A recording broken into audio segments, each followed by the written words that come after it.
Hot air balloon సంబంధించి మాట్లాడితే మనతో పాటు టూరిజం డిపార్ట్మెంట్ ఎండి క్రాంతి ఉన్నారు. మేడం, ఫస్ట్ టైం హైదరాబాద్లో తీసుకొచ్చారు, ఎట్లా అనిపిస్తుంది, ఏం చెప్తారు? డెఫినెట్లీ ఇది ఒక మంచి అనుభవం, ప్రజలకు కూడా ఒక మంచి అనుభూతి ఇస్తున్నాము. ఈ మార్నింగ్ రైడ్స్, ఈవినింగ్ రైడ్స్తో పబ్లిక్ చాలామంది చాలా హ్యాపీగా ఫీల్ అయ్యారు. ఇటువంటి ఈవెంట్స్, ఇంటర్నేషనల్ ఈవెంట్స్ మాకు హైదరాబాద్కి పరిచయం చేసినందుకు టూరిజం డిపార్ట్మెంట్ తరఫున కూడా చాలా హ్యాపీగా ఉన్నారు. మొత్తం ఎన్ని బెలూన్స్ పెట్టారు? మార్నింగ్ ఏమో ఫ్లై చేసే అవకాశం ఉంది, బట్ ఇక్కడ ఏంటి ఓన్లీ 50 ఫీట్స్ హైట్ వరకే మాత్రం తీసుకెళ్తున్నారు, ఎట్లా? మార్నింగ్ ఫ్రీ ఫ్లైట్స్ ఉంటాయి, సో ఈవినింగ్స్ ఎక్కడైనా మనకు డెజర్ట్ ఫ్లైట్సే ఉంటాయి. So free flights 15 balloons morning మనకు ఫ్రీ ఫ్లైట్స్లో అందుబాటులో ఉన్నాయి. ఈవినింగ్ ఈ ఏరియాకు మనకు సరిపోయేంత అరౌండ్ 8 to 10 బెలూన్స్ అవైలబుల్ ఉన్నాయి. ఫస్ట్ టైం తీసుకొచ్చారు, చాలామంది విజిటర్స్ చెప్తున్నారు పర్మనెంట్గా ఉంటే బాగుంటుందని చెప్పేసి. అలాంటి ఆలోచనలు ఏమన్నా ఉన్నాయా, ఎట్లా?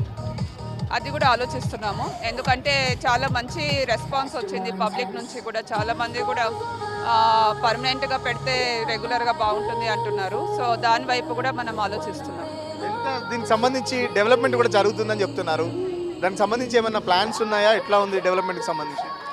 డెఫినెట్లీ హాట్ ఎయిర్ బెలూన్ ఎక్కడ తీసుకొచ్చినా కూడా అదొక టూరిజం పాయింట్ ఆఫ్ వ్యూలో డెఫినెట్గా డెవలప్మెంట్ ఉంటుంది. అక్కడ ఉన్న లోకల్స్కి లైవ్లీహుడ్స్ ఇచ్చిన వాళ్ళం అవుతాము. సో ఏ లొకేషన్లో మనం ఇది పర్మనెంట్గా పెట్టాలన్నది కూడా ఒకటి మనం ఆలోచించాలి. సో డెఫినెట్లీ ఆ లొకేషన్ పర్యాటక ప్రాంతంగా అభివృద్ధి చెందుతుంది. అక్కడున్న లోకల్స్ కూడా ఉపాధి వంటివి కూడా కలుగుతాయి. సో టికెట్ ప్రైసెస్ ఎట్లా ఉన్నాయి మేడం? మార్నింగ్ ఫ్లైకి సంబంధించి ఇక్కడ ఇప్పుడు మామూలుగా ఉన్నది టికెట్స్ ఎట్లా ఉన్నాయి రేంజ్? సో చాలా నామినల్గా మనం ఇప్పుడు పెట్టాము, ఎందుకంటే ఇది ఫస్ట్ టైం తెచ్చాము కాబట్టి. మార్నింగ్ జనరల్లీ కమర్షియల్గా ఎవరైనా ఫ్లైట్ వెళ్తే ఈజీగా ఒక 20,000 వరకు కూడా ఛార్జ్ చేసేది, మనం 2,000 పెట్టాము మార్నింగ్ ఫ్లైట్. ఈవినింగ్ దీనికి జనరలీ 500 వరకు ఛార్జ్ చేస్తారు, 15 రూపీస్ ఈవినింగ్ పెట్టాము. ఖచ్చితంగా టూరిజం డెవలప్మెంట్ ఏదైతే చేస్తుందో చూసారు కదా, బెలూన్స్ దాదాపు 12 బెలూన్స్ ఇక్కడ ఫ్లై చేయడానికి పెట్టారు. మార్నింగ్ ఫ్లై చేయడానికి మాత్రం 2,500 రూపీస్ టికెట్ పెట్టాము, అది కూడా మొత్తం బుక్ మై షోలో బుక్ అయిపోయాయి.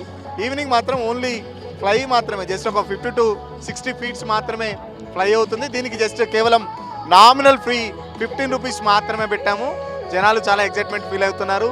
సో ఎండి కూడా చెప్తున్న ఏంటంటే టూరిజం డెవలప్మెంట్లో భాగంగా రేవంత్ రెడ్డి గవర్నమెంట్ కొత్త ఇనిషియేటివ్ ఒకటి తీసుకుంది. సో ఇది నెక్స్ట్ ఇది ట్రయల్ రన్ మాత్రమే, ఇది సక్సెస్ అయితే ఖచ్చితంగా పబ్లిక్ ఒపీనియన్స్, పబ్లిక్ రియాక్షన్ బట్టి టూరిజం ప్లేసెస్ ఎక్కడెక్కడ మన తెలంగాణ స్టేట్లో చాలా వరకు టూరిజం ప్లేసెస్ ఉన్నాయి. సో దానికి సంబంధించి డెవలప్ చేయాలంటే ఇక్కడ ఇలాంటి కొత్త ఇన్నోవేషన్స్ తీసుకొస్తే ఖచ్చితంగా ఆ ఏరియా డెవలప్ చాలా అవుతుంది. అక్కడ లోకల్ వాళ్ళకు కూడా ఉపాధి కూడా లభిస్తుందని చెప్పేసి ఎండి చెప్తున్న పరిస్థితి. సో రానున్న రోజుల్లో రేవంత్ రెడ్డి ప్రభుత్వం ఆ దిశగా కూడా ఈ హాట్ ఎయిర్ బెలూన్కి సంబంధించి ఒక పర్మనెంట్ స్ట్రక్చర్ లాగా ఏర్పాటు చేయడానికి కూడా ప్రభుత్వం ఆలోచిస్తుంది. దానికి సంబంధించి కూడా త్వరలోనే కొన్ని నిర్ణయాలు కూడా ఉంటాయని చెప్పేసి దీని ద్వారా ఆదాయం కూడా పెరుగుతుంది. సో రాష్ట్రానికి కూడా ఆదాయం పెరిగే అవకాశం ఉందని కూడా ఎండి చెప్తున్న పరిస్థితి. వీడియో జర్నలిస్ట్ సతీష్తో సురేష్ తొలి వెలుగు కోసం.